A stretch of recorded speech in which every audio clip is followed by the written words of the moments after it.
Ya, kami kembali dengan perbincangan lagi di iNews Petang dan langsung kami lanjutkan Pak Niam. Kalau kita bicara tadi kan kita tidak hanya bicara di koridor agama tapi juga undang-undang dijelaskan lagi. Nah, sekarang bicara soal hak asasi. Ini lagi-lagi saya harus tekankan di sini bahwa yang menjadi pesan dari kaum LGBT ini adalah kami mempunyai hak untuk memilih. Nah, kesetaraan ini sendiri juga ditekankan oleh mereka, dan apakah memang salah jika mereka menuntut hak sama begitu? Ya, hak asasi di dalam konteks konstitusi kita itu tidak bersifat mutlak. Hak asasi dibatasi oleh hak orang lain, oleh norma, oleh susila. Itu jelas. Ini yang dikenal sebagai hak asasi dengan pendekatan margin apresiasi. Ini bahasa Pak Abdul Hakim Garuda Nusantara, mantan Ketua Komnas HAM dulu. Artinya HAM yang dikenal di dalam konteks kehidupan berbangsa dan bernegara itu bukan HAM mutlak, bukan kebebasan individu tanpa batas, tetapi dibatasi oleh apa? Di dalam konstitusi kita, Undang-Undang Dasar Negara Republik Indonesia tahun 1945 yang hasil amandemen, itu pasal 28 berbincang soal hak asasi, tetapi diikat di pasal 28J menegaskan bahwa kebebasan seseorang itu dibatasi oleh apa? Oleh norma, oleh susila, oleh nilai-nilai agama semata untuk kepentingan tertib hukum dan juga tertib sosial. Ini kan clear. Sementara agama kita, lima agama, terutama agama Islam yang jelas sebagai mayoritas masyarakat Indonesia, menegaskan bahwa aktivitas seksual sesama jenis itu bertentangan dengan norma agama. Kemudian kita juga paham, sebelum berbincang soal agama, norma yang hidup di tengah masyarakat tidak menerima itu sebagai sebuah kebenaran, tidak menerima itu sebuah kebaikan, bahkan itu sebagai sebuah kejahatan. Saya kira ini yang harus dipahami. Tapi kok bicara kejahatan kan cukup keras ini sini. Loh, iya, itu jarimah, itu kriminal kepada kemanusiaan sebenarnya. Menurut MUI begitu ya? Oh iya, itu makanya jarimah di dalam konteks fatwa kita juga menegaskan yang seperti itu. Sebenarnya kalau logika itu diikuti, Mas Tommy, kan sama sebenarnya. Mau bunuh diri, saya diri sendiri nggak merugikan orang lain kok.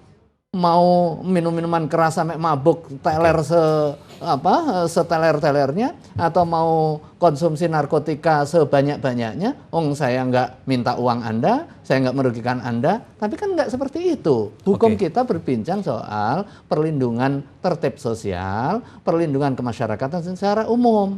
Kalau logika soal hasrat seksual tadi itu adalah hak, maka menjadi lebih berhak adalah orang yang menyalurkan hasrat seksual kepada perempuan lain, tetapi itu bukan istrinya. Tapi kan nggak dibenarkan oleh norma. Ya. Logikanya ya, kalau dia misalnya, ini kan pilihan. Apakah kemudian kita menerima nilai yang menyatakan saya hasratnya menyalurkan hasrat secara benar kepada perempuan, tetapi perempuan itu bukan melalui lembaga perkawinan. Nah, dengan pernyataan seperti itu, kalau kita melihat perkembangan yang sudah beredar sekarang, kalau kita bicara mengenai komunitas LGBT, tentu ini bukan semata-mata sebuah berita baru lagi sebenarnya. Tapi memang ini berangkat dari pernyataan salah satu pejabat tinggi negara. Nah, tapi kalau kita lihat perkembangannya sendiri, pejabat tersebut, kalau boleh saya katakan Menristek sendiri, menarik kembali pernyataannya dan bahkan meralat bahwa yang dimaksudkan bukan seperti itu. Lebih dari kegiatannya, bukan dari komunitasnya. Nah, dari sisi ini sendiri tentu pesan yang cukup keras terhadap komunitas ini mungkin banyak mengalami konflik atau pro dan kontra, mungkin banyak kontranya nih Pak. Nah, lalu bagaimana langkah MUI sendiri melihat hal ini?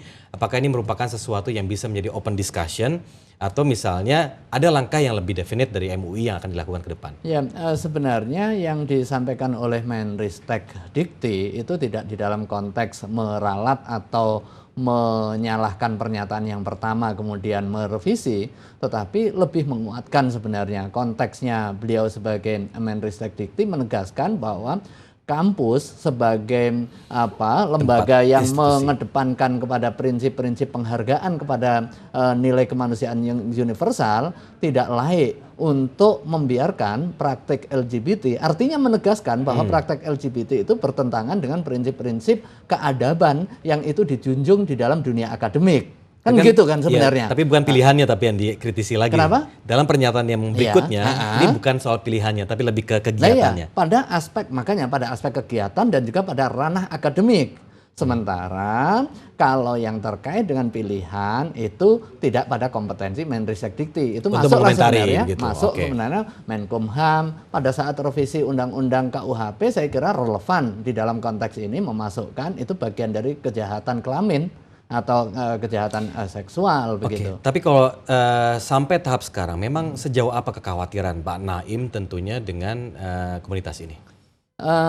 Bahwa tindakan homoseksual itu aktivitas lama, kejahatan atau pidana atau tindakan ilegal yang sebenarnya ini juga lama selama umur manusia sebenarnya.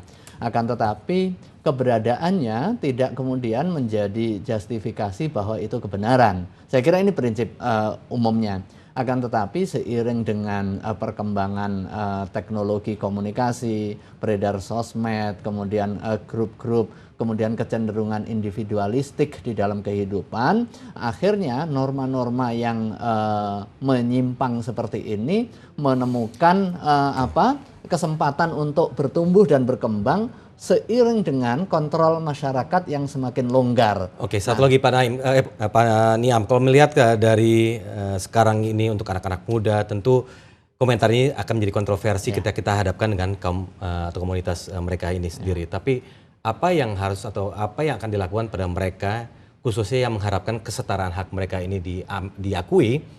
Lalu langkah apa yang baik sebenarnya buat mereka dan juga kepada generasi muda berikutnya? Ya, saya kira penyikapannya dua hal ya.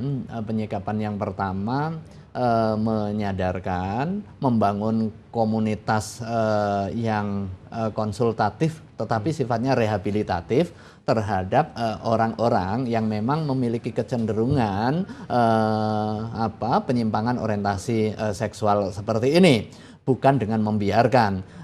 Ini level yang pertama. Ibaratnya, ini analognya, sebagaimana ada orang yang adiksi terhadap narkotika dan dia pengen sembuh, maka harus ada pusat-pusat rehabilitasi yang siap memuliakan, mengorangkan dan juga mengawani agar tidak terus terjerumus kepada kemenyimpangan itu. Akan tetapi terhadap orang, terhadap kelompok yang kemudian justru memberikan toleransi terhadap situasi kemenyimpangan, bahkan menegaskan, bahkan lagi mendakwahkan atau mengajak komunitas aktivitas seksual seperti ini kepada lingkungan yang sekitar, ini saatnya negara turun tangan untuk semata memberikan perlindungan kepada masyarakat secara dengan cara umum. seperti apa tapi? Yang pasti dengan langkah-langkah preventif. Langkah-langkah menjauhkan komunitas itu untuk kepentingan terus melebarkan dan juga mengkampanyekan aktivitasnya. Kemudian kalau pada tingkat stadium yang hingga membahayakan, apalagi kemudian terakhir ini beredar sosmed yang merambah kepada anak-anak, SMP, SD bahkan, tentu ini semakin mengkhawatirkan dan itu jika terjadi ada provokasinya, maka si provokator ini bisa ditangkap di dalam kerangka untuk kepentingan memberikan perlindungan optimal kepada anak-anak. Dan itu bagian dari perlindungan khusus yang diatur di dalam undang-undang. Ya, tampaknya dialog ini bisa dilanjutkan lagi lebih terbuka tentunya ya dengan pihak yang lain khususnya untuk komunitas LGBT. Namun sayang sekali waktu sudah habis. Pak Niam, terima kasih banyak telah hadir bersama kami. Dan pemirsa, Polres Jakarta Pusat berhasil mengamankan 26 tersangka kasus narkoba dengan barang bukti narkoba mencapai 2 miliar rupiah sesaat lagi di iNews Petang. Terima kasih banyak.